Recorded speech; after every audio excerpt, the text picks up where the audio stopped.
შეიძლება რამოდენიმე კითხვა გადავისვათ? რა თქმა უნდა. რა არის ადამიანისთვის ყველაზე საჭირო? ადამიანისთვის ყველაზე აუცილებელი ჯანმრთელობაა, სხვას ყველაფერს მოელოდება. იცნობთ თუ არა კონსტიტუციას? რა თქმა უნდა, ოღონდ ღრმად არ. მადლობა. რა არის ჩემთვის ყველაზე მნიშვნელოვანი? ჩემთვის თავარია მივიღო საჭირო განათლება, რომ უზრუნველყო ჩემი მომავალი. იცნობ თუ არა კონსტიტუციას? არა. შეიძლება რამოდენიმე კითხვა დაგისვათ? რა არის თქვენთვის ყველაზე საჭირო?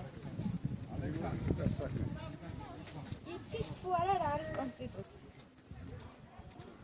მადლობა.